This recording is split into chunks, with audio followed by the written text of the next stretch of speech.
I'd like to call to order this April 15th, 2020 regular meeting of the Board of Education. Will you please call the roll? Mr. Gomez? Present. Mr. Martin? Here. Ms. Moffett? Here. Ms. Schofield? Here. Ms. White? Here. Item B, approval of the agenda. It's recommended the Board of Education approve the agenda of the April 15th, 2020 regular Board of Education meeting. Action by the Board of Education in adoption of a consent agenda means that all items are adopted by one singular motion unless a member of the Board of Education, treasurer, or superintendent requests that any such item be removed from the consent agenda and voted upon separately. So moved. I'll second. Moved and seconded. Any discussion? We have one executive session or two tonight? Two. Two. Roll call, please. Mr. Gomez? Aye. Mr. Martin? Aye. Ms. Moffett? Aye. Ms. Schofield? Aye. Ms. White? Aye. Item C, opening ceremony. Welcome, our vision, Cuyahoga Falls City Schools, the hub of our community, committed to a culture of caring. We innovate, we create, we personalize education for all. Item 2, resolution amending board policy 1.15.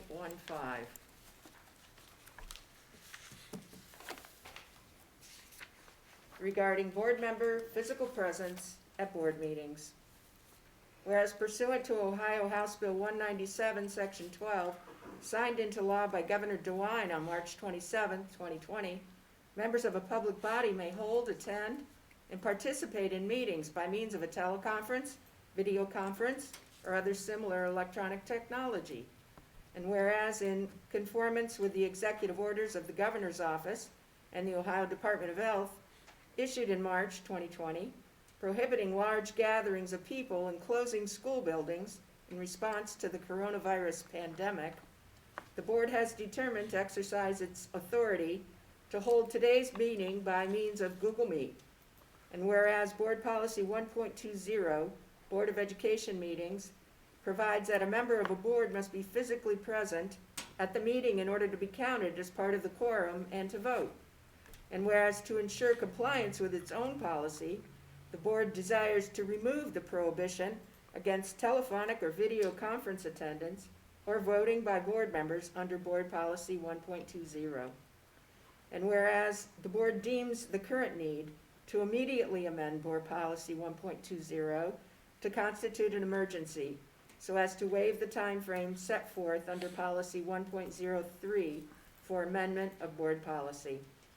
Therefore, be it resolved by the Board of Education of the Cuyahoga Falls City School District, Cuyahoga Falls, Ohio, that Section 1, pursuant to and in accordance with Board Policy 1.03, formulation, amendment, dissemination, and update of policies, the Board of Education, by a vote of at least 3/4 of its members, waives the timeframes for amendment of board policy and hereby amends from the date of this meeting through December 1st, 2020, Board Policy 1.20 as follows. The last sentence of the paragraph under quorum is amended to state as follows. Quote, except as otherwise required by law, these policies are parliamentary authority, a majority vote of those members present, either physically or electronically, i.e. by teleconference, video conference, or any other similar electronic technology, and voting shall be sufficient to transact business. A member of the board must be physically or electronically present at the meeting in order to be counted as part of the quorum, unquote.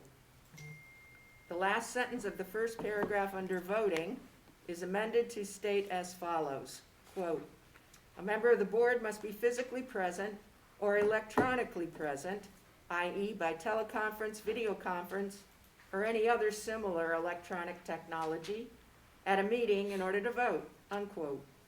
The intent of this action is to permit members of the board to be counted for purposes of establishing a quorum and to vote during public meetings held by means of teleconference, video conference, or any other similar electronic technology in which such board members are participants, consistent with Ohio House Bill 197, Section 12. Section 2. It is found and determined that all formal actions of the board concerning and relating to the adoption of this resolution were adopted in an open meeting of the board. and that all deliberations of this board and of any of its committees that resulted in these formal actions were in meetings open to the public in compliance with the law. Is there a second? I'll second. Thank you, Mrs. White. Discussion? No, I just want to make sure everyone understands that this will run till the end of this year. And said I'm happy to see this because I do like the ability for us to go electronically now. So I believe we're moving into the 21st century. Thank you, Mr. Martin. We're ready for roll call, Ms. Stoikoy? Mr. Martin? Aye. Ms. Moffett? Aye. Ms. Schofield? Aye. Ms. White? Aye. Mr. Gomez? Aye. Item 3, informational items. This meeting is a meeting of the Cuyahoga Falls Board of Education in public for the purpose of conducting the school district's business. It is not a public community meeting, although there are opportunities for public participation.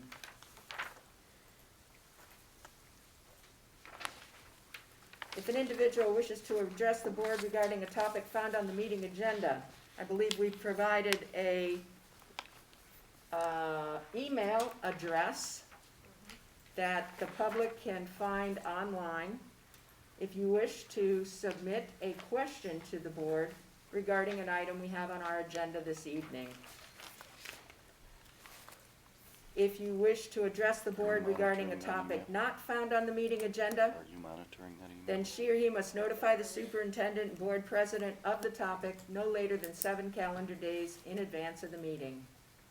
These individuals may share their comments during the board business portion of the agenda. And in both cases, the individual will preface comments by an announcement of his or her name and address and limit comments to 3 minutes. If we do receive a request to address the board regarding a topic on our agenda, we will read the name and address of the individual who submitted the question. All statements should be directed to the board president, and no person may address or question board members individually. And in addition, in public session, the board will not hear complaints about school personnel, nor against any person connected with the school system. An unabridged board agenda for this meeting can be found on your electronic device at the address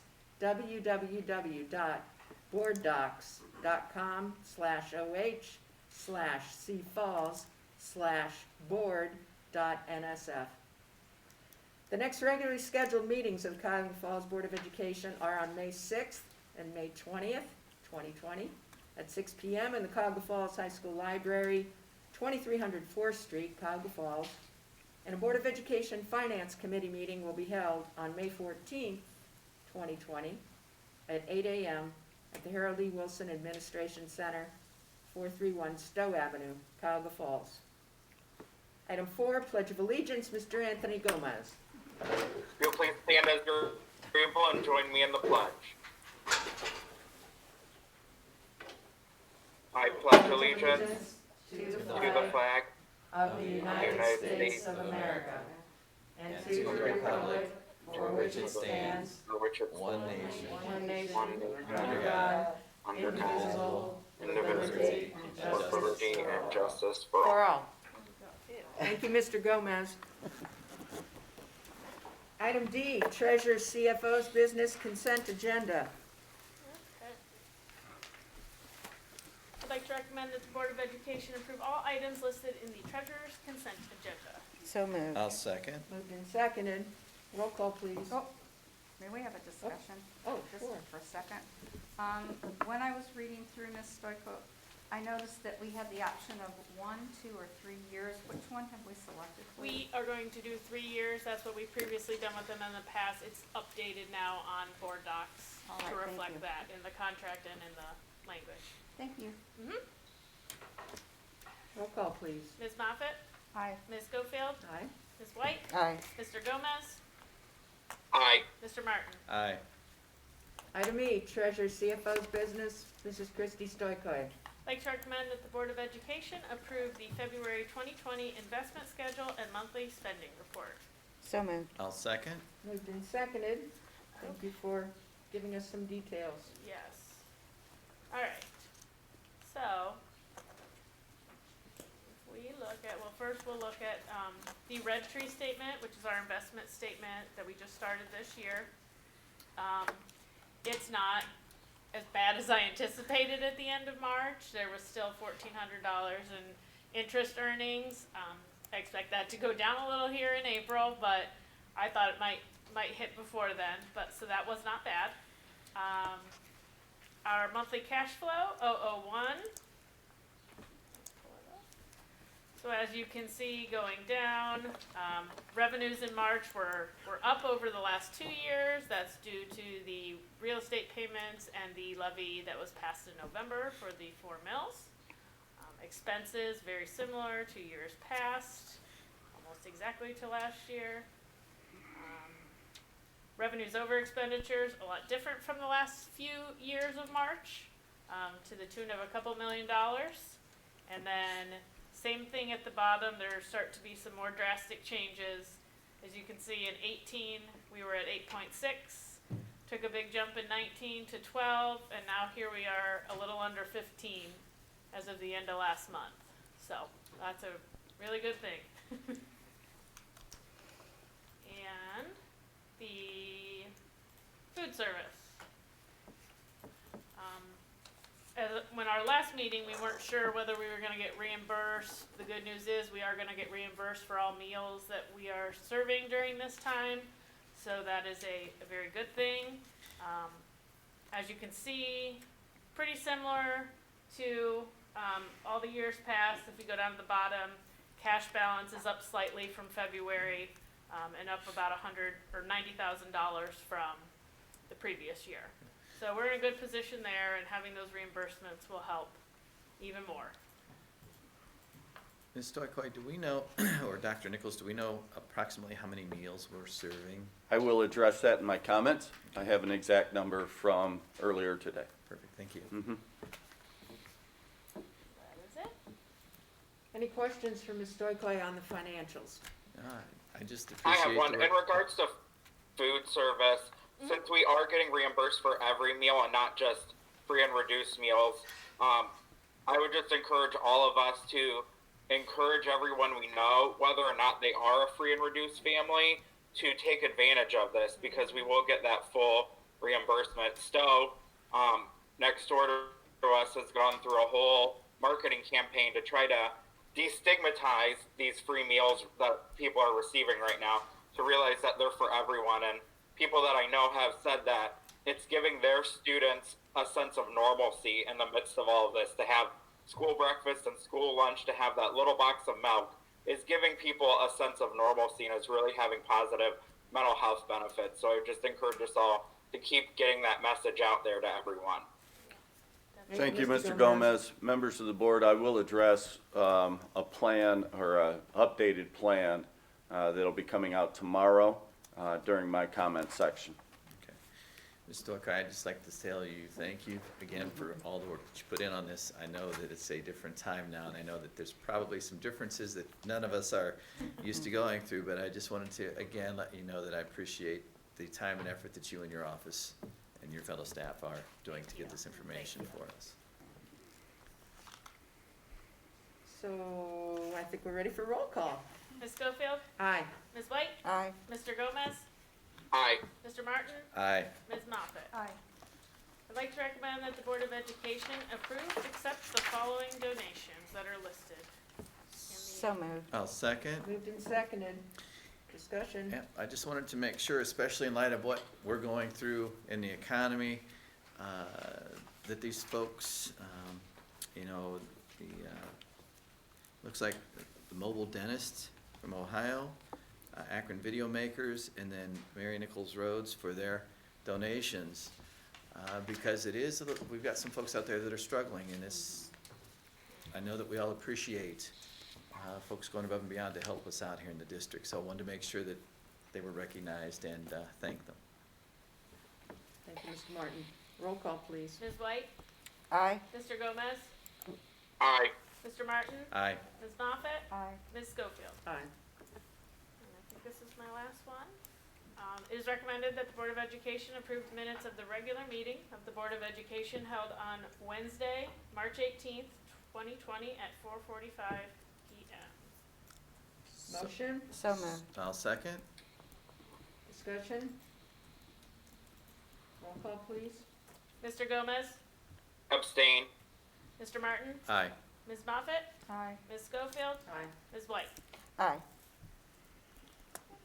Time for your comments, Ms. Stoikoi. How's your office holding up remotely? It is going very well. They're doing well. They're in probably about once a week, just checking mail, grabbing some things for payroll. But they've all done incredibly well. We meet once a week on Zoom. Actually, tomorrow is our day, so it's Thursday mornings. We meet and kind of go over everything, and then keep in touch throughout the week when we need to. But it's actually gone really smoothly for our office, and it's, you know, And everyone's hooked up electronically, Yes. so we're keeping up with bill paying yep, and everything deposits is and- functioning just as normal. great. Good So, news. yeah, they really adapted quickly and well, and so I owe them a big thanks because they are doing a phenomenal job in this weird and difficult time. It is. For things. Well, thank so you, and thank them for us, please. We will, thanks. Item F, Superintendent CEO's Business Consent Agenda. Thank you, President Schofield. Members of the board, it is recommended that the Board of Education approve all items listed in the superintendent's business consent agenda. So moved. I'll second. Roll call? Mr. Martin, Aye. Ms. Moffett, Aye. Ms. Schofield, Aye. Ms. White, Aye. Mr. Gomez. Aye. Item G, Superintendent CEO's Business, Dr. Todd Nichols. Thank you, President Schofield, members of the board. With regard to master facilities update, the OFCC canceled their March meeting and plan to meet at the end of April. Nonetheless, we continue with our site work, and specifically PSI is conducting an environmental study looking for evidence of site contamination from what may have been there before Bullock existed. PSI has done a site visit. They have taken pictures both inside and outside of Bullock and Newberry. The database search shows no evidence of contamination or underground tanks. And so far, nothing environmentally has been found on the site. McSteen, who was charged with mapping and land topography, their field work is continuing this week. And after field work is complete, they will be doing the calculation and drafting, which will take at least 2 weeks after that. Geoscience, who was charged with the soil borings, they've been out, and soil borings, they've done 25 of them. They have started and will be finished by the end of this week. So we continue on with regard to the site work piece. We wait to see what happens with OFCC, their meeting, which will likely be largely determined on state budget and what happens there with allocation of funds. So that's where we are with the master facilities update. Are there any questions? Until we receive word back from the OFCC, and we're not sure when that'll be, and Ms. Stoikoi, you might have answered this before as well, any of the money that's now being collected is going into its own separate account. It's not being spent on anything yet because we can't spend that money until we have an agreement or something from the OFCC. Is that correct? There's legal obligations as to where that money can go and which funds to which funds they are allocated. Yeah. I just want to make sure that we continue to keep that information out there because this is a delay that's nobody saw this delay coming. So I just want to make sure that we are ahead of that and not let any potential misinformation get out there. So, The bond portion is required to go in a bond retirement fund where it's there by itself until we once we issue the bonds and we begin to make those payments. Any of this work we're doing now, we are advancing the money out of general fund. That will eventually be paid back to the general fund when bonds are issued and we receive that money. But right now, that is the only dollars that are being spent towards anything.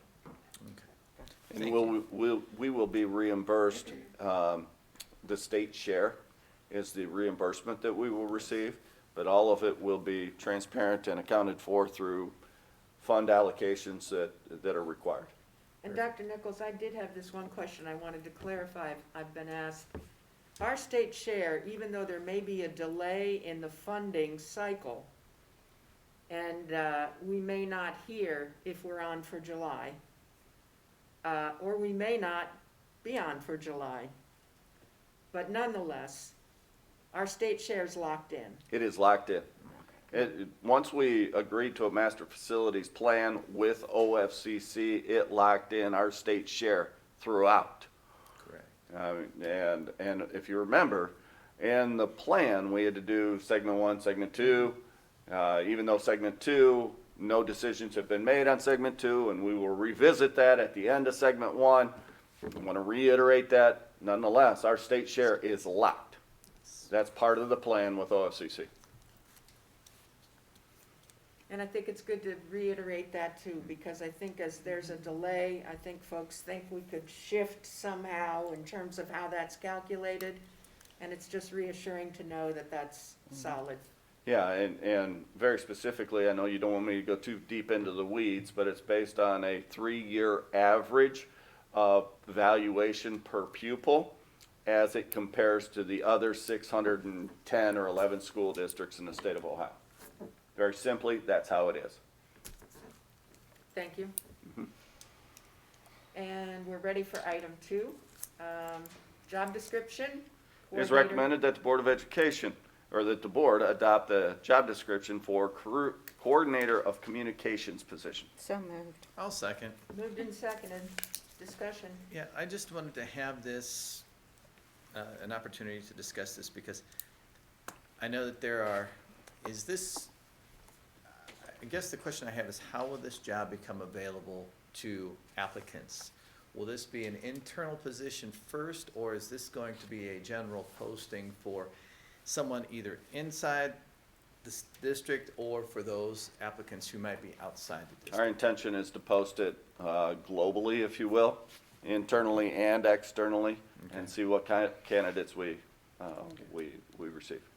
And on this, and forgive me if you have it on here, I know that we had talked about this going through the leaders packet for compensation. Is that listed on here, or if folks are interested in finding out what the potential salary range would be? It would be on the job posting. Okay, perfect, Mhm. perfect. And that'll be through the district website, they can link on through that to get, Website, through all the sources that we have with HR, perfect. All right. Thank you. Applitrack, et cetera. So tonight, we're simply approving the job description. That's all you're approving tonight, job description. Okay. Then, any further discussion on this issue? No, Just one question. After we approve the job description, will you be posting this pretty quickly then? That is our intention, yes. Okay, thank you. and we're still looking potentially for a June 1st. Depending on the applicants that we get and the time frame, but Fair enough, sooner rather than later, let's put it that way.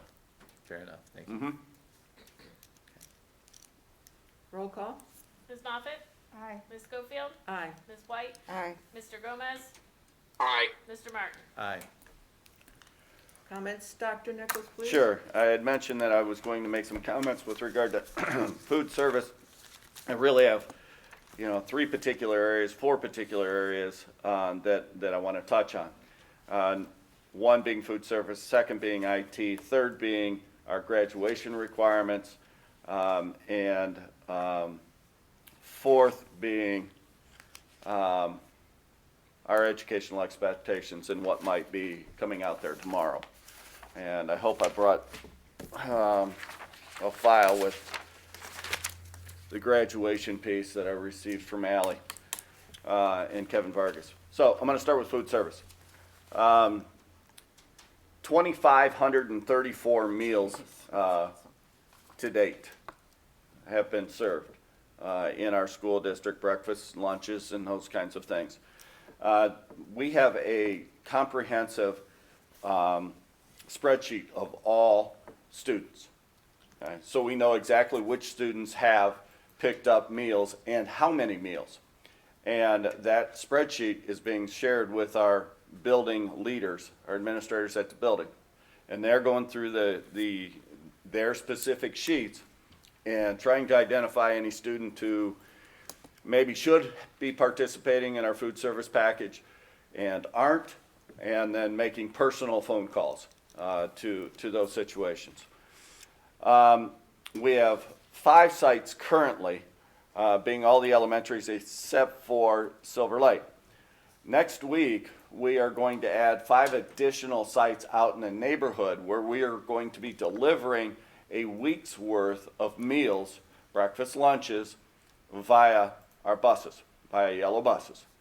And our administrative team had identified those neighborhood locations that are most in need and have the greatest congregation of students.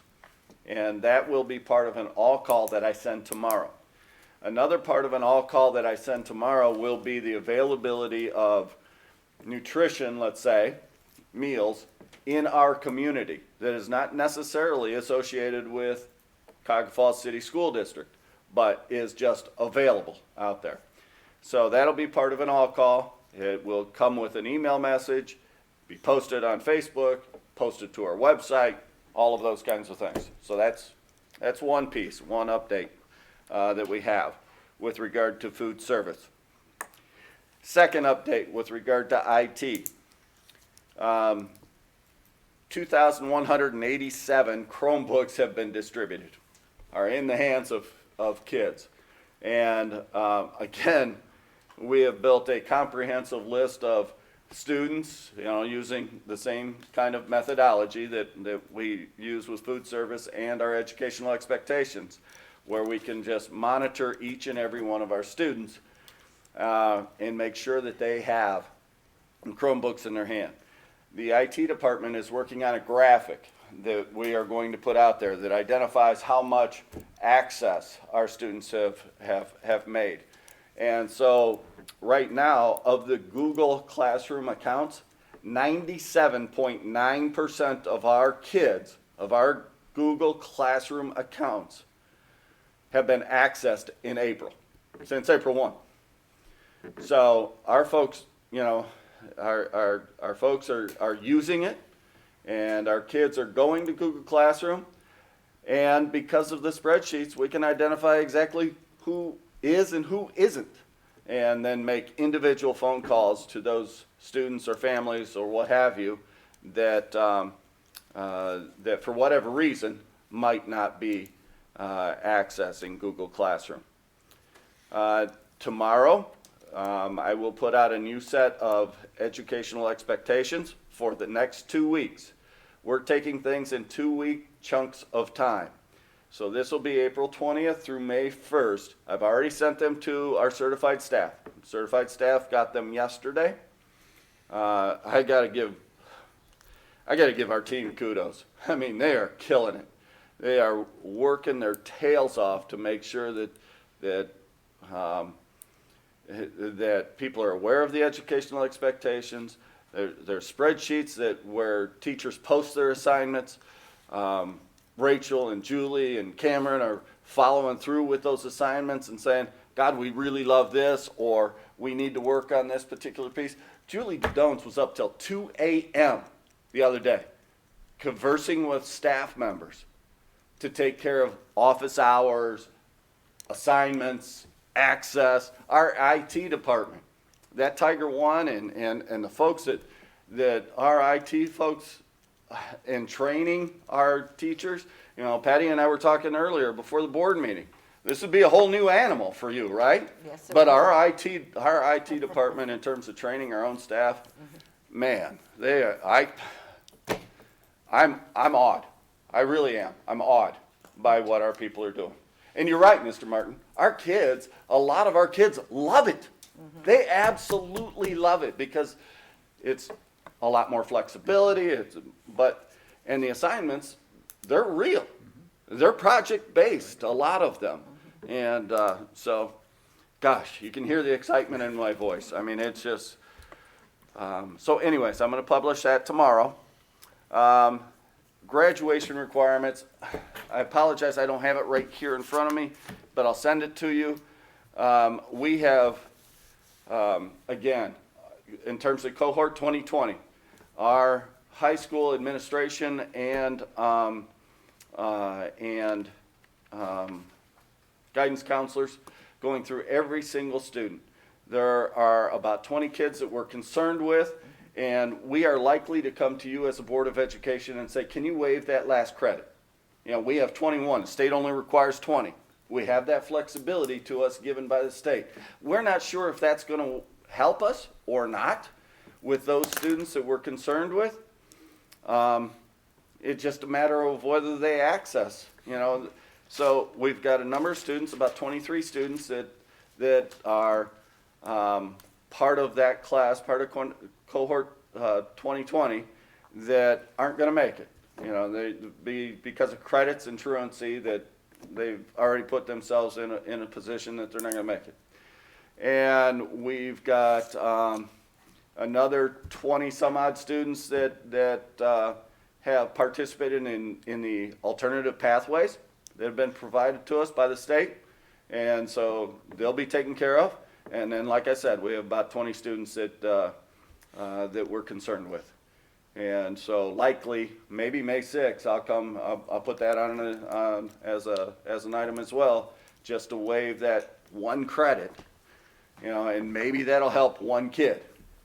Now, in terms of, I'm going off memory now, and it might actually be in that box. Where's the box? I don't know. Anyways, in terms of graduation, we have plans A to Z in place. Our real drop dead date with Blossom is like July 8th. If we get down to July 8th, their concert schedule is going to be so crazy that'll be done. We have, I don't know if Kevin's really ready for me to announce it yet, but there is a really cool special opportunity that might be there if Blossom's not. It might be in Cleveland, somewhere in Cleveland. And Rocket Mortgage, maybe that's a possibility. You know, Cleveland State's a possibility. Mount Union's a possibility. Akron Civic's a possibility. And so right now we're on hold, pending what happens out of Columbus, out of the governor's office. But as soon as the governor's office says, if they say we're out, then we're going to go, and we're going to lock it in. Every Nichols? Thursday, let me, go ahead, Bernie, question. One way or another, we're gonna have a graduation. Absolutely. Even if it has to be by Zoom, we're going to do it. Okay. Okay, so what I was going to share with you is the executive committee, every Wednesday, Thursday night at 9 p.m. They have a Zoom meeting with our advisors and with Mr. Vargas. And so our seniors and our exec committee have the opportunity to bring concerns and thoughts and so on and so forth that's inclusive of prom. We're not worried about prom. You know, quite frankly, at this point in time, people are pushing weddings out 3 months. So their venues, we will have a venue. That's not an issue. And so we're planning to continue on with those things, even if they have to be in the summer. So, yeah, that's really, I guess those are my comments. I'm happy to hear all this, because that's at the end of the day what people really want to know is, you know, is this going to happen someplace at some time, even if we can't announce the place or the time today, but can we commit to the fact that we're going to have a graduation? We're going to have something. Yeah. Guaranteed. We will do something. And the kids are in charge. They're the ones that are helping us make the decision. That's kind of my point with the executive committee. Is there a drop dead date to keep our graduation as scheduled at Blossom? I think that's really dependent upon what happens from the governor. No, I understand that, but I guess what I'm asking is, have you formulated in your mind that if the governor says, hey, we are going to be closed until May 15th, even though that's before when it was scheduled, is that going to be enough time to get this all together? And I guess that's the question If he I says have we're for you. closed till May 15th, we're going to Blossom on the date that we have scheduled. That would be my plan. Okay, If we're closed till the 31st, then we start looking for another venue because we really don't want to be at the mercy of Blossom, and I understand where they got to be in terms of their concert schedule. yeah. And so, I'm really proud of our high school faculty, or our high school staff, for having all of these plans ready to roll, should we hear one way or the other. So, and I just wanted to thank you, as well as everyone that you have working with you on our teams for what's going on out there in the community with our kids and the education, because this isn't anything I've ever experienced. I don't think it's anything any of us in here have experienced. And after a couple of small glitches, it seems to be getting substantially smoother. And yes, the kids absolutely love what's going on. So my thanks to you, and please pass along a thank you from me to everyone else as well. I shall. I'm really, really, really proud of our people. Does that conclude your comments this evening, Dr. Nichols? It does. Thank you, President Schofield. Item H, board business. 1, policy, first reading. We have 3 policies for first read. 1.20, Board of Education meetings. 8.12, purchases, and 8.14, fixed asset accounting system. Mrs. White or Mr. Gomez, would you like to comment on any of these that we're going to be considering at our next meeting?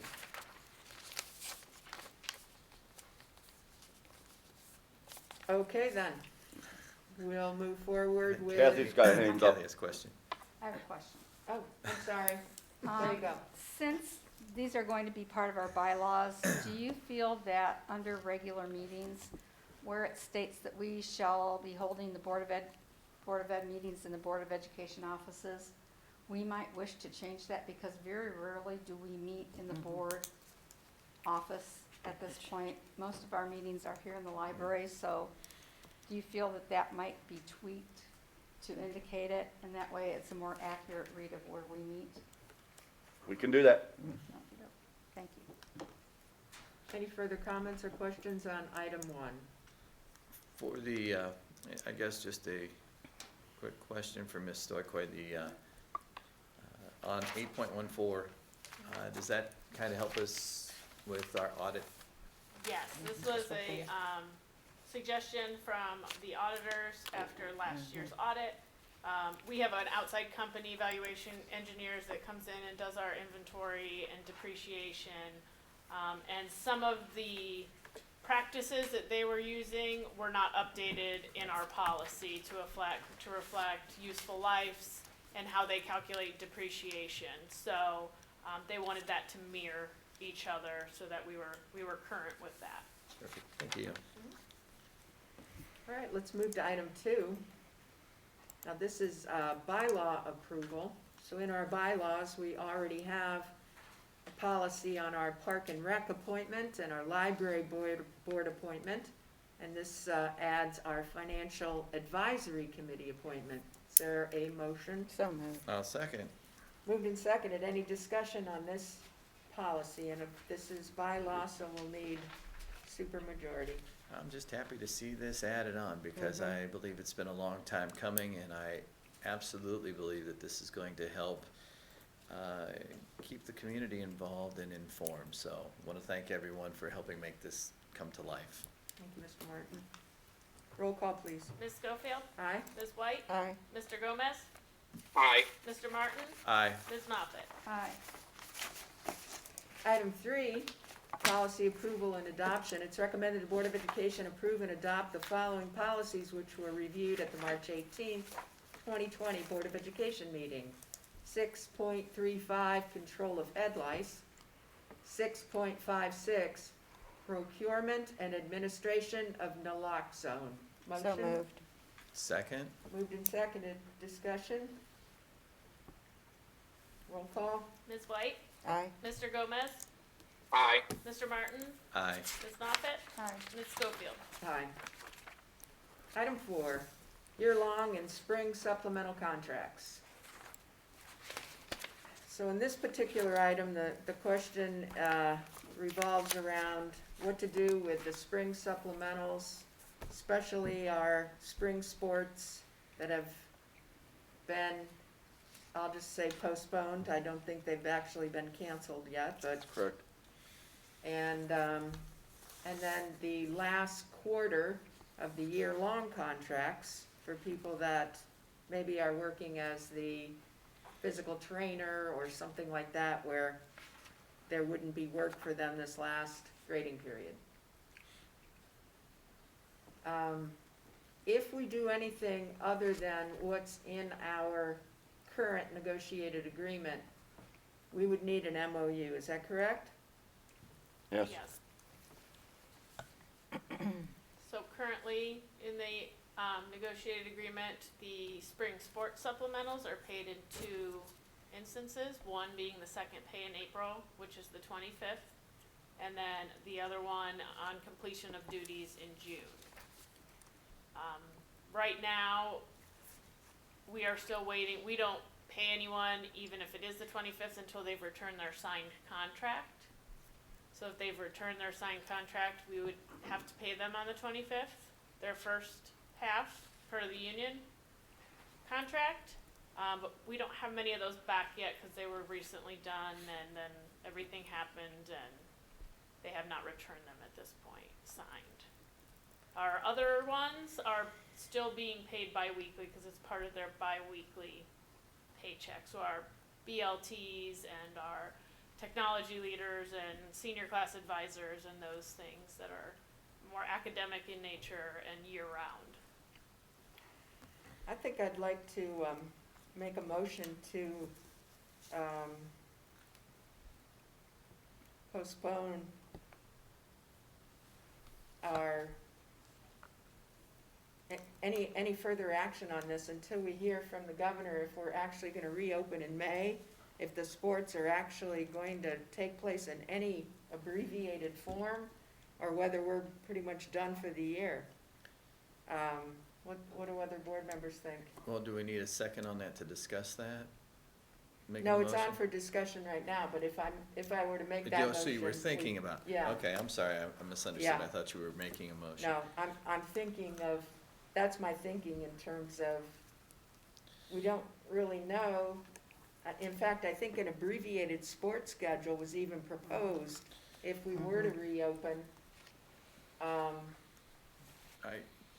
I don't know. I understand that there are a lot of folks that, because of these new circumstances, that some folks might think that, well, things aren't going on, things aren't happening, and, you know, you shouldn't be paid if you're not working. Well, I'm not sure that that's the case. I know that we don't always see our kids out on the field with coaches, but I do know that our coaches, at least in a couple that I'm aware of, are in contact with the kids, and they are trying to do what they can to practice for their sports, their relative sports.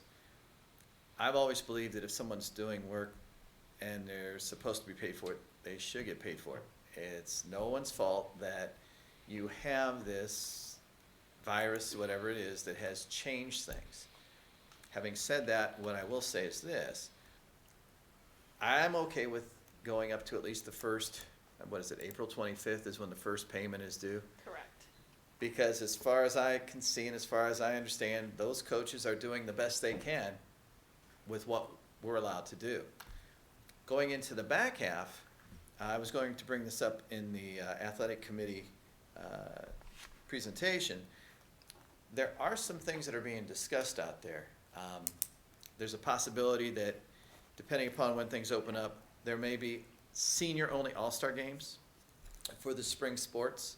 And if that's the case, then our coaches are still going to have to be involved in some way, shape, or form. If we don't have a season, then is there going to be a need to continue, you know, that contact? I would be, for me, if it were going to come up for a vote, I would be okay with the first half payments and then having a motion to hold those second payments, which are due, what was it, June? It would be upon completion of the season, which is typically one of the pays in June. Because if these potential all-star games happen and our coaches are involved, I could look at that as a continuation.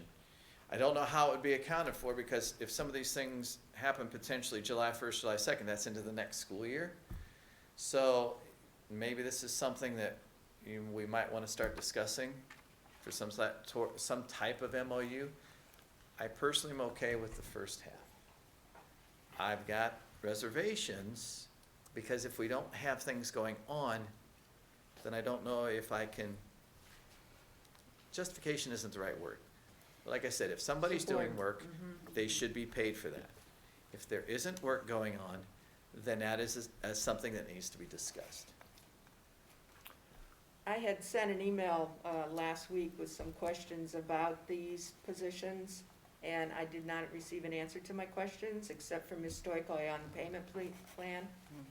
So I am interested in finding out what the job descriptions say in terms of completion of duties. Job descriptions, I apologize for that. I prepared a response, and if you didn't receive it, I apologize for that. And but I did prepare a response.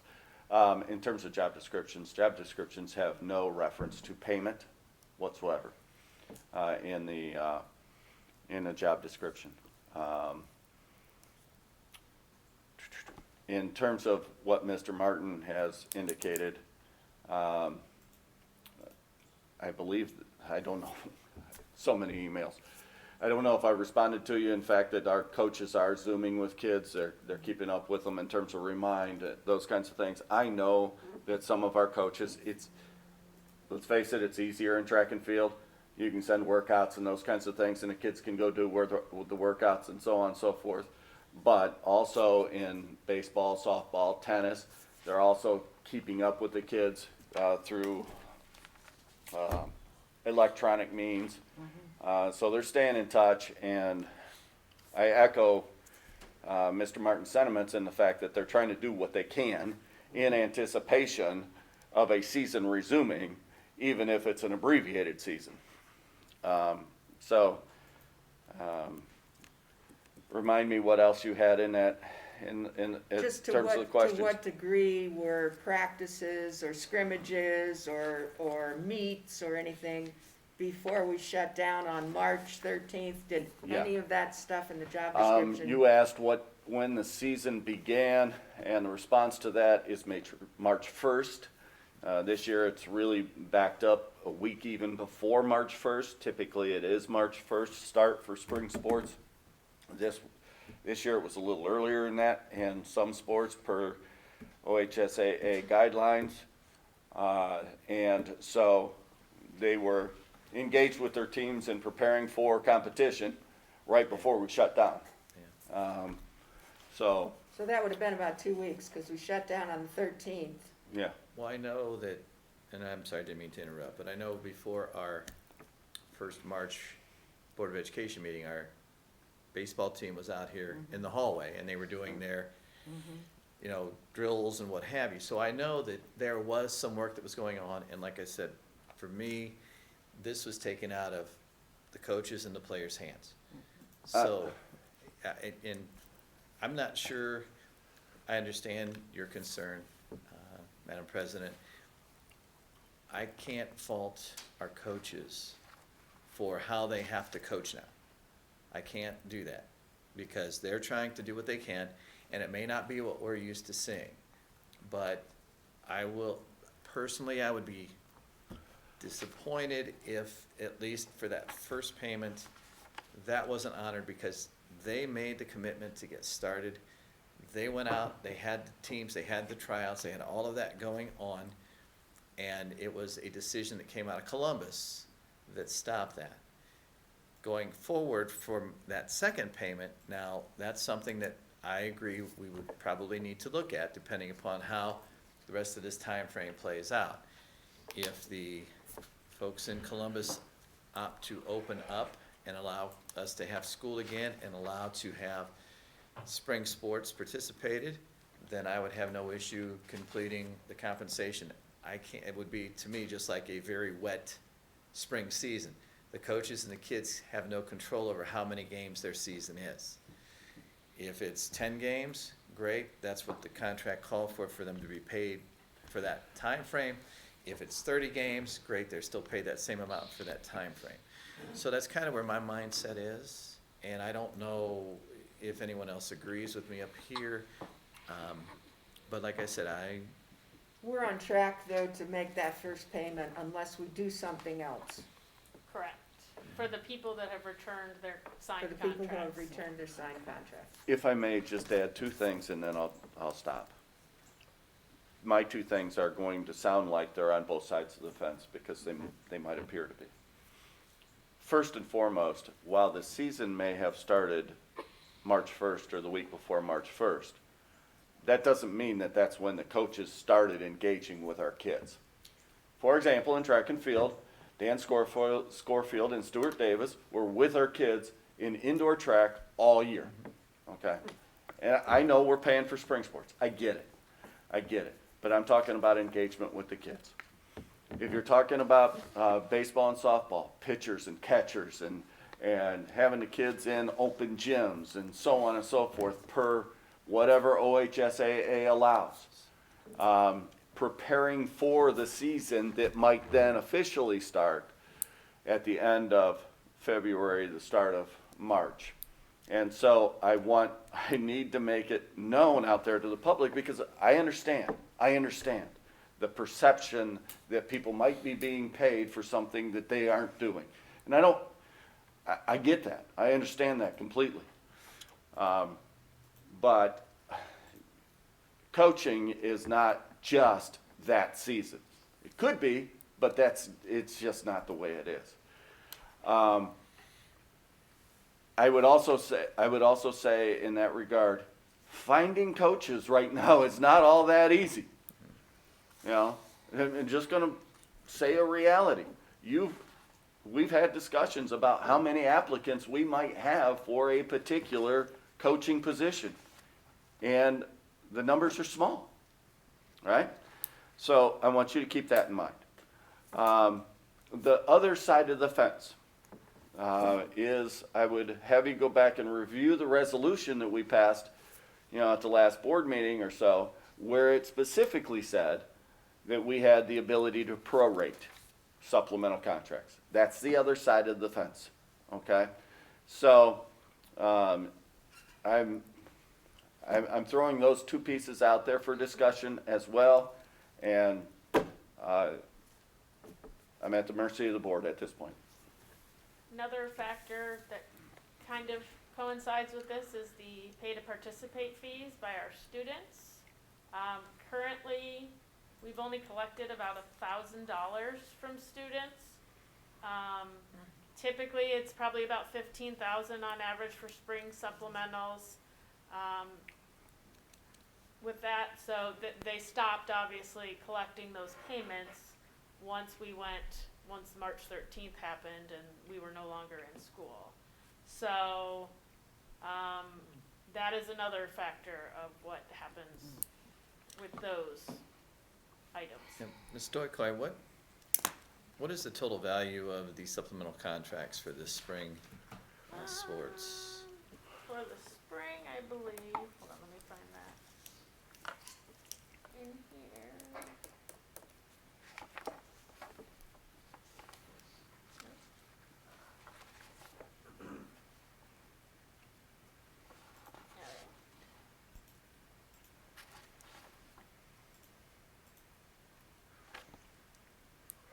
For spring sports, the total with benefits, so the retirement, Medicare, all that stuff that the board is also required to pay, is about $84,000. In your academic ones that are year-round and are split over the 24 pays, are about $116,000 as of the payment on the 10th. So they've continued to get paid because it's part of their biweekly. And I can't really speak to necessarily what they are not doing. I certainly hear a lot that they're still doing. Obviously, we just heard senior class advisors and different things are continuing those those items, but I don't know about every single person on there. I would be confident saying that all the BLTs are meeting with principals. I know Jim is in touch regularly with all of the tech people from each of the buildings because they've been responsible for helping with some teacher training. The technology person in each building has been stepping up with some of the training pieces. We have a DLT meeting that's coming up. The teachers will be involved.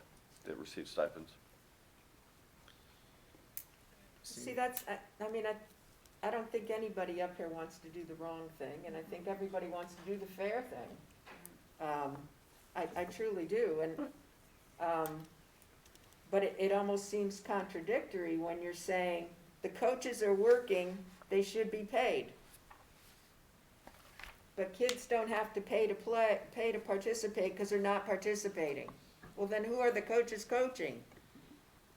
I Are you don't think, following my thinking? yeah, but I don't think anybody said that they're not required to pay. But we're not collecting fees anymore.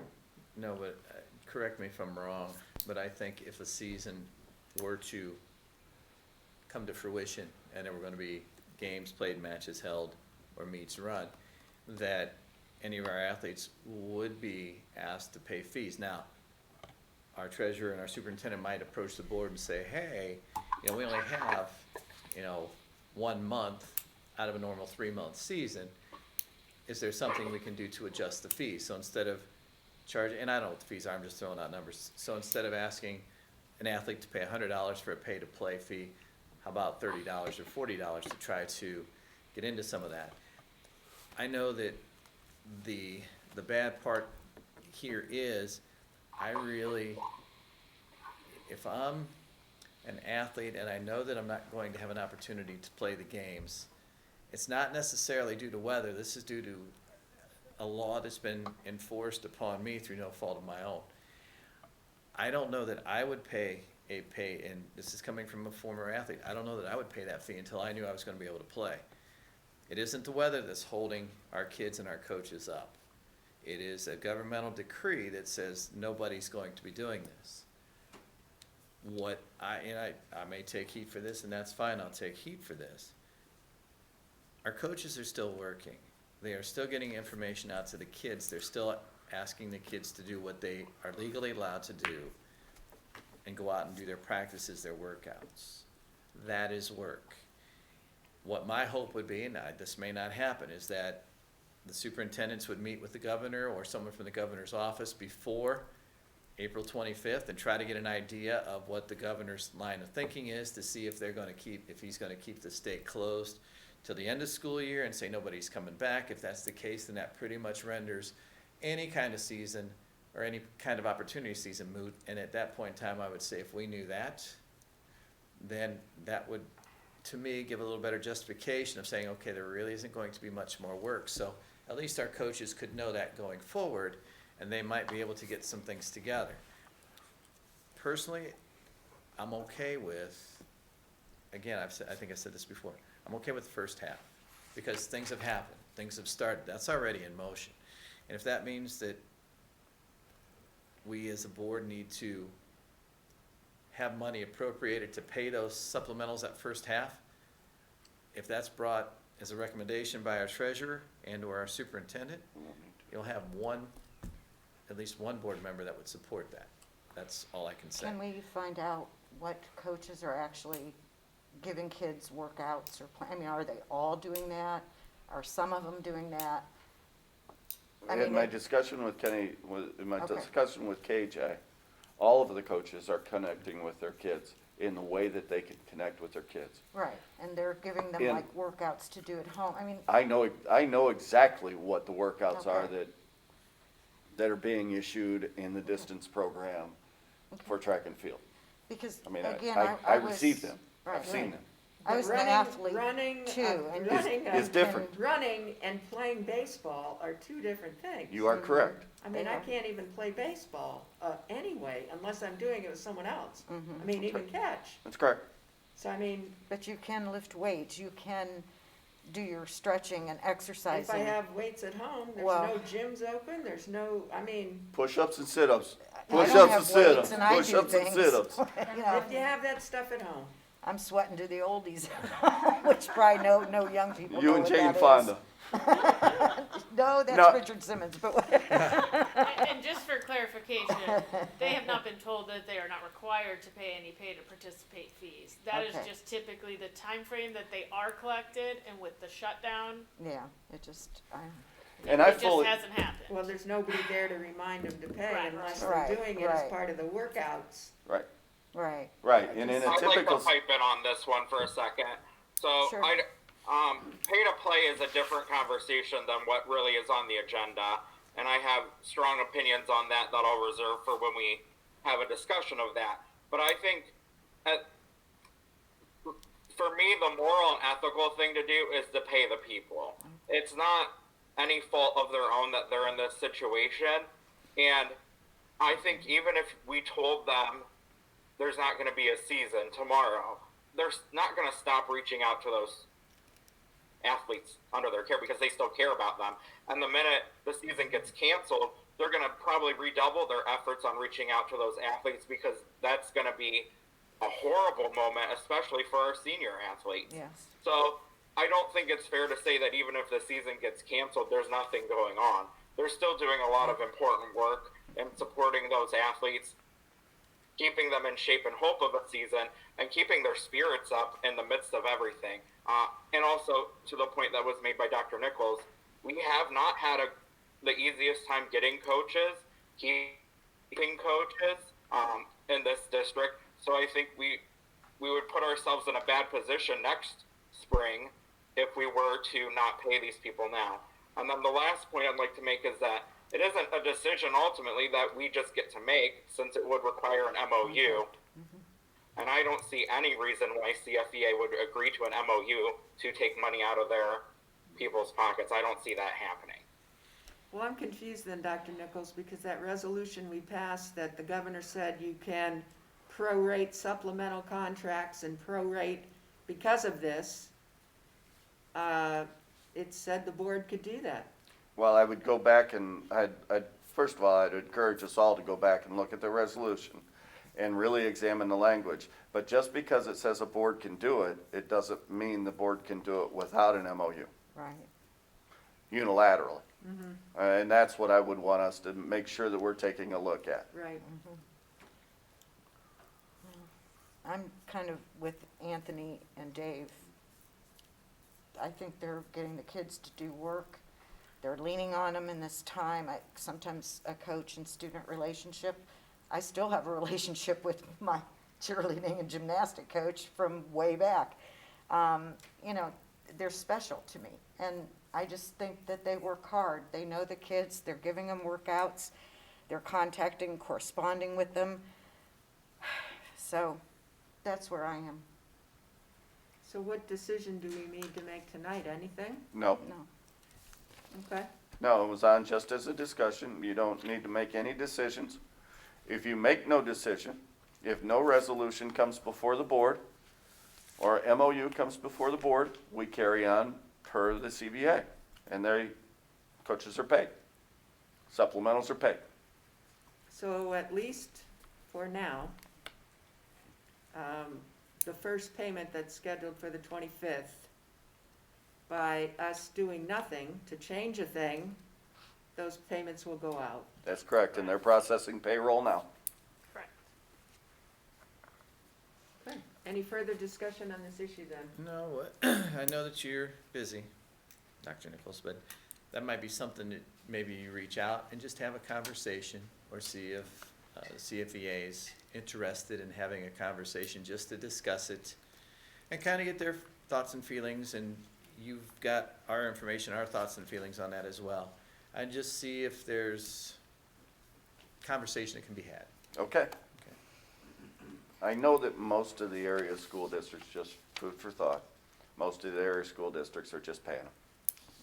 Just giving you an example. Yeah. We've had lots of discussion about this at the board, at the superintendent level, and that's part of the reason why I reached out to you as a board, and I've gotten different responses, and therefore it's on the agenda for discussion in public. So, there you have it. All right, we're ready for future agenda items.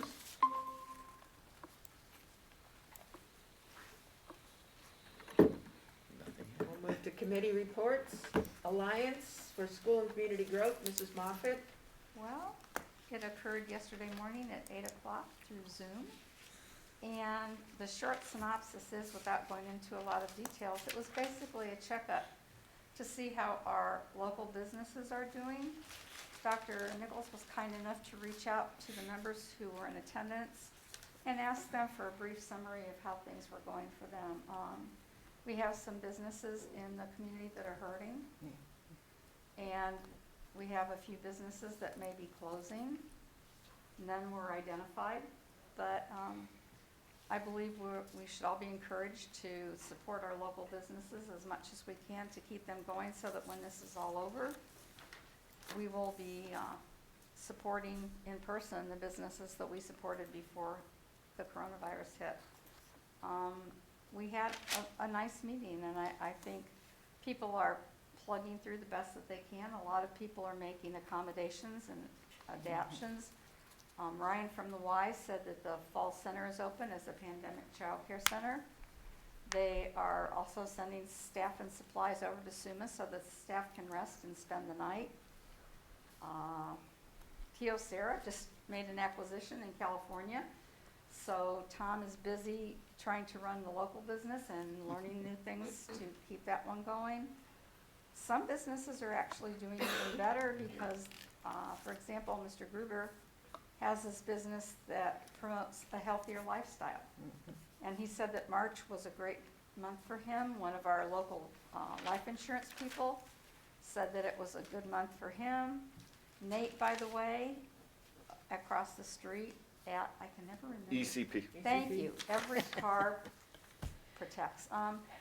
He is actually offering pickup service. If your vehicle needs to be serviced, they will come and pick it up and take it to the shop and then return it to you. So people are being very creative and inventive with ways to keep their businesses going during this uncertain time. Thank you, Mrs. Moffett. You're welcome. Athletics and Activity Council, Mr. Martin. We met on April 6th, and we met on Zoom as well. And I'm not sure if that was the first committee to meet on Zoom, but it was a lot of fun. And I wanted to give a little shout out to KJ, our athletic director, for helping get that started. He provided a winter recap of our sports, and some of our records were good. Some of them, they were. Our kids were competitive. But our girls made it into the sectional finals, I believe. And for wrestling, we had 4 kids that went to the districts. For our swimming and diving, I believe it was 3 divers and 2 swimmers that went to our districts. For the bowling teams, both made it to districts. And I hope I pronounce our student's name correctly, but Gavin Howley made it to the state finals. There was some discussion about the winter sports banquet and Letterman's awards, or letter awards, and what to do. And I'm not sure that there was any final decision as to what we're going to be able to do with everything still in lockdown. So how do we get the awards out to the winners? And then with the discussion moved to spring sports, and as I had talked about earlier, there's a possibility that if we are still, if there's no season at all, that there's going to be an all seniors. That means every senior for the class of 2020 that's either on a tennis team, the track team, baseball team, any of the spring sports are going to play an all-star game. And I believe that would be June 30th, July 1st, and July 2nd. If I have this correctly, it looks as though tennis would be held here at the Falls, track would be at Nordonia, and then baseball would be at Hudson under the lights. So there are some opportunities that I'm hoping, in light of everything that's happened to our kids this year, that we're able to have these games go for our seniors, because it's something that they'll remember, because with them having their season taken away, it was beyond their control. Shane Parker also was there on the meeting, and he was there to let us know, at least at the time of the meeting, that 5 of our football players were going to continue their football career at college. He had mentioned that there were a few others that might be going to college as well, but I haven't heard as of this moment or this date as to whether, I think there were 3 additional kids that were possible college signees, whether they've signed or not. He's also been putting things together for next season, so, and discussing what we were just discussing about our coaches, they do put in the time year-round, and that is something that I want to make sure we keep in the back of our mind at all times. Coach Nowak was also there, I believe, to discuss soccer, and, again, getting the off-season skills, plans, developments, all that together, just planning. And there's a lot of that needs to happen, and we're hoping that when fall of 2020, 2021 comes around here, that we can start back up with football season, soccer season, and the fall sports. So, like I said, as for facilities, we know with the OFCC, we're still stuck there for new facilities, so we're going to have our existing facilities used, at least for the next foreseeable future. And with that, there was talk that the Gridiron Club was going to provide money to help us for our fertilization and hopefully weed prevention processes there for our grass fields. So looking forward to that. I believe that there was a recommendation that was made by those of our folks who do the lawn mowing up there that we use bag catchers to capture the grass cuttings now instead of letting that sit on the field. And that's hoping that that will help cut down on any possible fungus or issues we run in with the fields. The last thing I would like to make mention, and I'm not sure if this is going to happen, it was brought up as a discussion, was the public use of Laybourne Field under the current guidelines that have been established and requirements that have been established by the state. We know that we have members of the community that are using that facility, either to use the track, and I believe there are some that might be using the soccer field. I believe, and Dr. Nichols, please correct me if I'm wrong, that we're supposed to only have a maximum of 10 people on that facility. We have posted signage at Laybourne Field and on tennis Okay. that identified no more than 10 at a time and social distancing, and warned folks that if they didn't follow those guidelines, we would have to shut them down. And that's what I wanted to relay to anyone who may be watching us tonight here, is that I'm very pro having our community have access to our facilities. The rules that the governor has thrown upon us are beyond our control. So my hope is that members of the public who are out there using those facilities adhere to those rules to the best of their abilities, because I know I enjoy using the track to go up there and run and walk. I know my family does, and I know many of my neighbors do. And I would be disappointed if we had to take that away, but if we're not following those guidelines, then that's going to happen. So just wanted to make sure everyone was aware of that. We're not trying to single out the public, that we're just trying to make sure that we keep everybody safe and still have those facilities available for use. Thank you, Mr. Martin. Board policy, Ms. White and Mr. Gomez, anything to report? I don't have anything other than we do need to meet, but I'm having trouble downloading the board policy. I could download your notes, I could download the resolution, but for some reason, I'll work on it. It's probably me. What kind of but software do you have on your computer? Do you I have have a any brand new laptop, Huh? so it's probably Windows, the new one. Windows? Yeah, I'm Okay. sure it is. I can send it to you in Word then, and as Word version, if you have Word, I you do. probably do, I do. then you should be able to access it. Okay, thank you, because Do- I don't know why. And it's probably me, but Well, if I send it in PDF, you might not have, that's, PDF it is, capability. that's, I think what it's, I don't know. okay. But I just wanted to let you know, but we do need to meet. All right, do we have a preference on meeting date, Mr. Gomez? When are you looking to meet, this week or next? At this point, let's look at next. I am free anytime Monday, Wednesday, or Friday, and after 2 p.m. Tuesday or Thursday. Ms. White, I'm free. I'm okay. Either, any of those. free Monday, Wednesday, Friday, you said? Yes. Okay, let me take a look.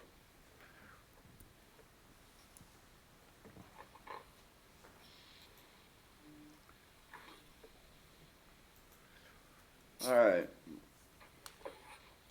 let's look at Wednesday, 1 o'clock. That works. Okay. I will send out a Google Zoom, or I'll send out not Google Zoom. I'll send out Zoom via Outlook. And is that okay with you, Mr. Gomez? Yep. All right, Zoom. Wednesday, 1. So Ms. Stoyko, you'll need to notice that. Thank you. Is that okay for you? Yeah. Yep. All right. Business Advisory Council, Ms. White, Mr. Martin. Well, we have a meeting coming up, I believe, May 26th. I just wanted to let Dr. Nichols and Ms. White know that, as well as Ms. Stoykoy, that I may not be here depending upon how things open up. Work may have me in Charlotte on the 26th. Mhm. So I just wanted to make sure that everyone was aware of that. And if you'd like to reschedule it, that's fine. If not, that's fine as well. Either or, I'll leave that to the committee to decide that. With the shutdown of the state, basically a shutdown of most of the United States and a lot of the globe, it's going to be a different environment out there for businesses. And as I was having some conversations earlier before the board meeting, businesses, as they make their plans, will sometimes have different computer models or different plans based on revenue growth and based on the potential revenue shortfalls. 20%, 30%, maybe in some cases up to 50% shortfalls in revenue. I'm not aware of anyone who's ever had any kind of business plan put together where they have zero revenue. And there are businesses, and I believe there might even be some here in Cuyahoga Falls that are now experiencing that because they've been told that they have to close for whatever reason. It's a different landscape, it's a different world, and I'm not sure that we're ever going to go back to how it was before. I don't know how it's going to end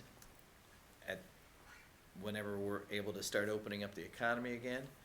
My hope is that we're able to get back on track and get those businesses that are struggling back on track and get them healthy again.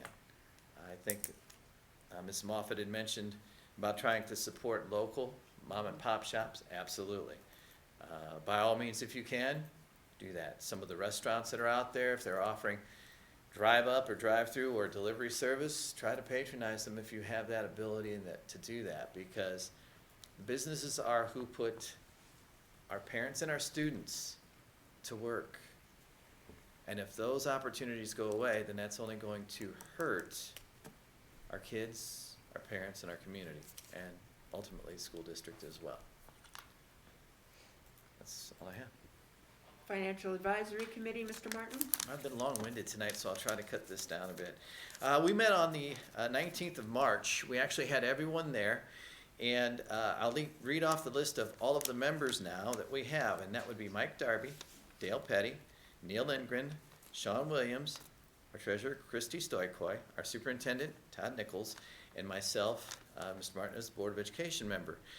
And it was a very, very, very good meeting.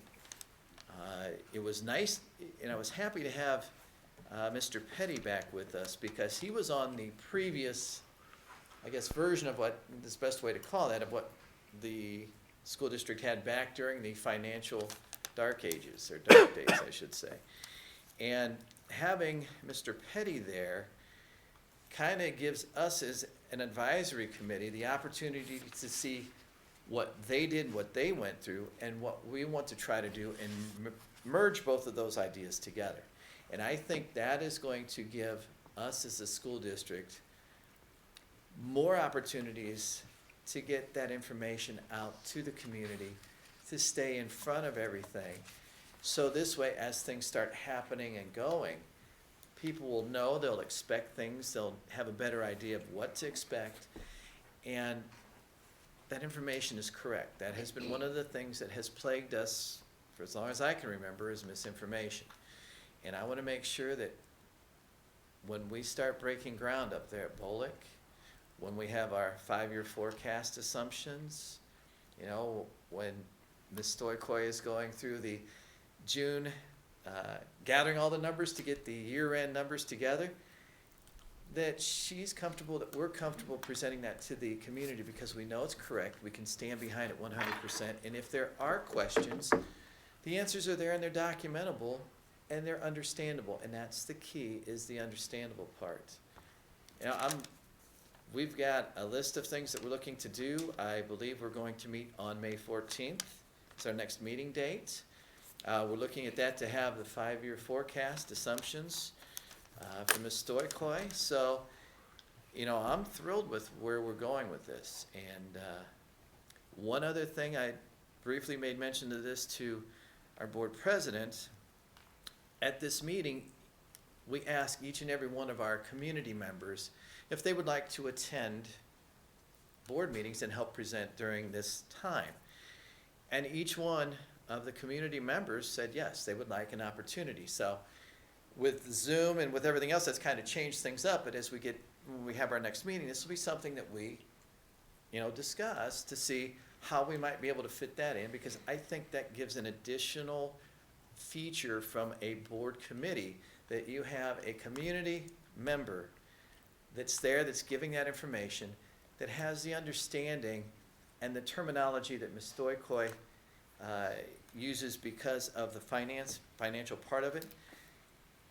But these folks also relate to your average ordinary person. So they have that ability to translate into terms that they might understand and comprehend a little bit better to make this more transparent. So I'm extremely, extremely happy and looking forward to this committee going. So with that, I'll. Thank you, Mr. Martin. Mr. Martin, might we invite them to our second meeting in May so that they can be present for our 5-year forecast?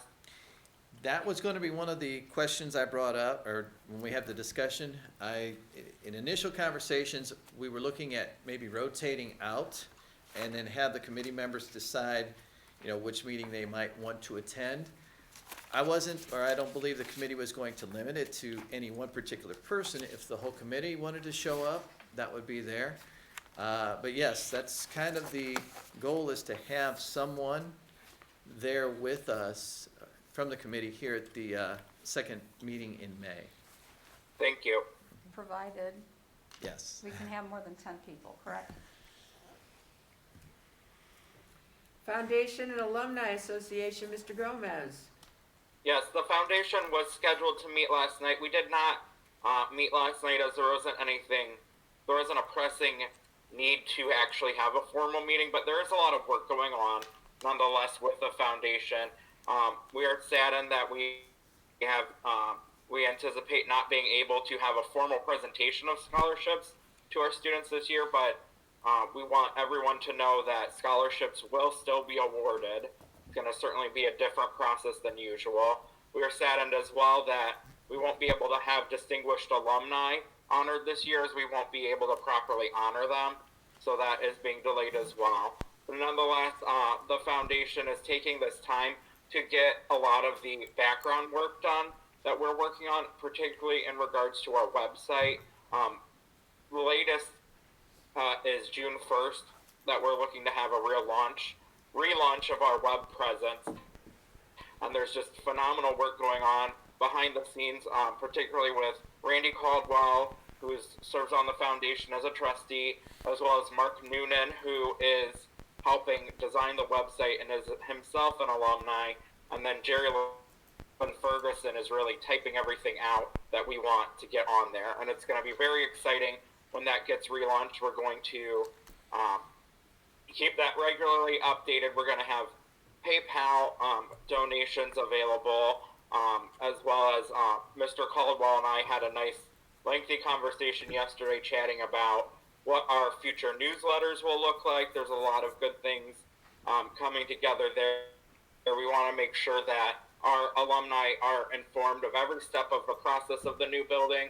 We want to make sure that we don't ruffle any feathers with our alumni, that they know that we'll always honor the history of our district even as we move forward with new buildings in our district. So as sad as we are for some things having to not happen this year, there still continues to be a lot of great work happening in the foundation.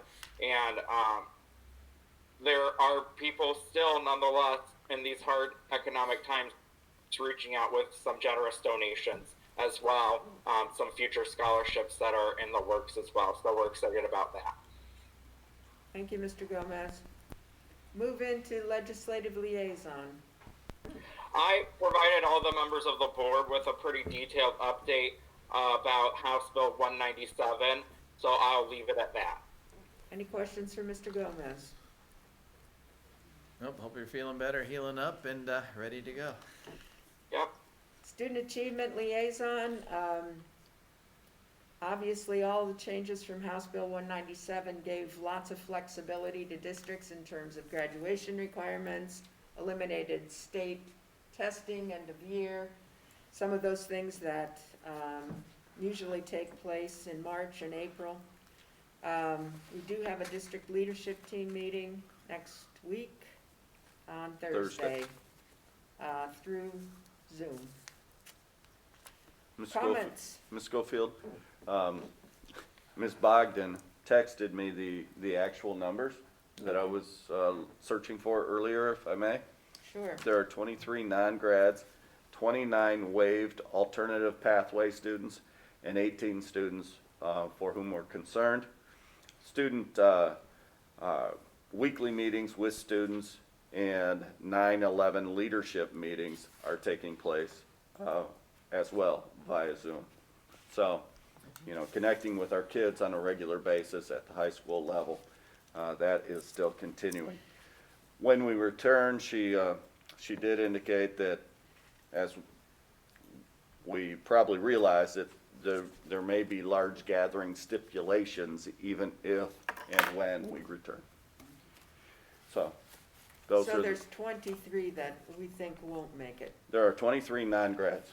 that there's no hope. Yeah, because credits in truancy and so on and so forth. There are 29 that are gonna make it through the pathways. And there's 18 more that we're concerned about and monitoring and staying up with on a regular basis.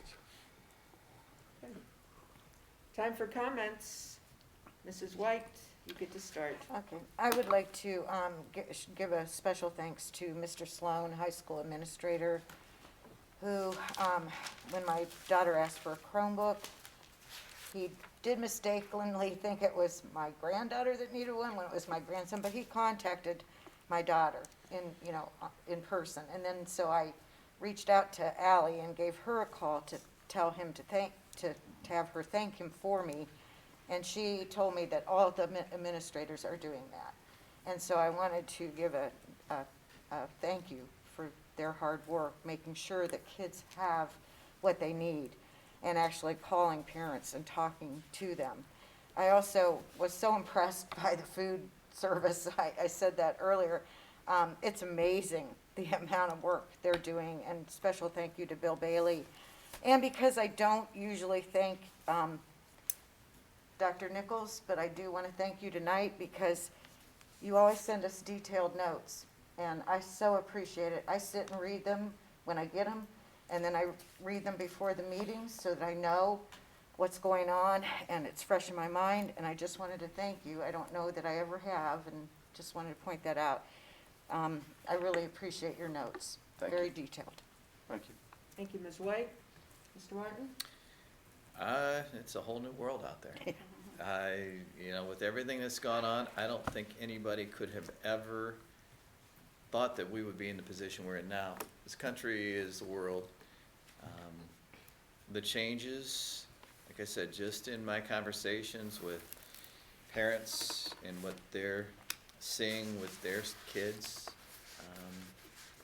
it's opened up a whole lot of eyes and minds for the learning potential that's out there. So looking forward to getting back to what we do, but with some new items added on, or some new tools, so to speak, in the tool chest. And like I said, I do feel bad for our seniors this year, and I'm hoping that we're able to keep the Blossom graduation date for that normalcy. Because while there might be some other options that may need to be, I would still much rather see our kids walk across the stage on their scheduled dates at Blossom this year. The only other comment that I have is that if any of our students still have stuff here in their lockers, and I don't know that anybody doesn't, or at the middle schools, will there be an opportunity for those kids to come in and get whatever they may have that's their personal items that they may still have here? We would have any families that are in that situation contact our building administrators, because our building administrators are making times available Okay. For those types of things, Okay. and monitoring how many we have at a particular time. Those that I'm aware of, I'll make sure I pass that along. All right, thank you. Ms. Moffett? We received notice about Melissa Fitzsimmons, I believe, who received a CARE award. Congratulations to her from all of us. And I wanted to bring this because I don't know where to begin with all of the thank yous to our Black Tiger families.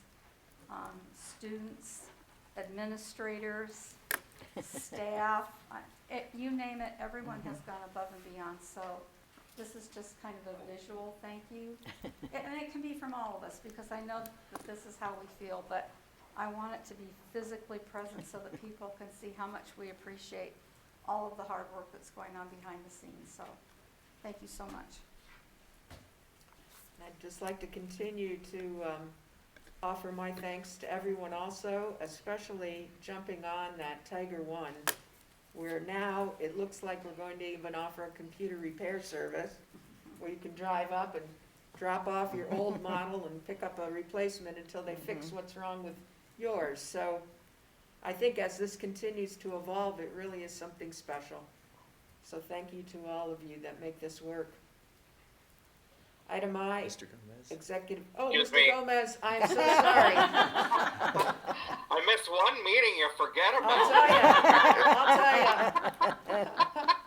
ya. Whoa, you're up, buddy. Okay. I extend along with everyone else my thanks to everyone, and I want to highlight a couple things that have really stood out to me that some of the people in our Black Tiger family have done. I want to give a shout out to Tammy Brown over at Preston, who, we know the socioeconomics of that building, and we know how social and emotional learning has a special place in that building, and she knows that her kids are missing her as much as she's missing them. So she makes sure that they know she's there from 10 to 1, and she'll keep the window closed, and they can come and wave to her, and they can still see their principal and have that connection. And I think that's something really special. I shared with you all what Mrs. Teeter at Richardson did. She spent her own money, as teachers often do, to send letters personalized to each one of her students with a self-addressed stamped envelope so that they could write back to her to keep that personal connection with her students during this time. And then Mr. Leo, who's the beloved crossing guard at DeWitt, continues to show up many days of the week from 10:30 to 12:30 as families are showing up and walking to DeWitt to pick up their breakfast and lunches. He is there to get them safely across the busy roads around DeWitt. So just some of the very many wonderful things that our staff are doing at this time. I do want to highlight the work that OSBA continues to do on behalf of all school board members. They are starting, and tonight was the first one, I was on it for a bit. Every Wednesday from 4 to 5, they're having town halls on various topics. This evening's was in regards to children's services boards and schools. That we're seeing statewide a 50% decrease in references to children's services boards because we are not in the classroom, and that's so often where those needs for students come up. So they're highlighting that and what we can do to help them, as well as discussing what we can do to help honor our graduating seniors. And a shout out to Ms. Bogdan because she was on that Zoom conference call as well, I'm sure, getting a lot of good information. And they'll continue to do that. They're also going to have some Zoom town halls in regards to social and emotional learning, what we can do now, and to continue to do that. So it's absolutely free. I'm going to go to all the ones that I can. I encourage others to go as well. There's been a lot of great information. I just want to add my thanks to Ms. Stoykoy and Dr. Nichols. I peppered them with a variety of questions about how we're responding in this time, and they gave me a lot of great responses, and in particular, thanks to Dr. Nichols for all the information he provided in terms of how we're planning for our student success and wellness funds. I feel very passionately, as I know we all do, about how important that is, and I've been digging deeply into that, so thank you to him for providing so much information to us. Thank you, Mr. Gomez. Item I, executive session pursuant to Ohio Revised Code, section 121.22G4. It is hereby moved the board adjourn to executive session to prepare for negotiations or bargaining sessions with employees concerning compensation and other terms and conditions of employment. Is there a second? I'll second. Thank you, Mrs. White. Discussion? Where will we be meeting at? In here? Yeah, 'cause we can carry him Yes, easy then. yeah. We're gonna carry you in. Mr. Gomez, That works for me. I was just going to ask. That works. I'm here. I'm gonna throw you over my shoulder like a sack of taters. Get ready, buddy. Mr. Gomez, Aye. Mr. Martin, Aye. Ms. Moffett, Aye. Ms. Schofield, Aye. Ms. White. Aye.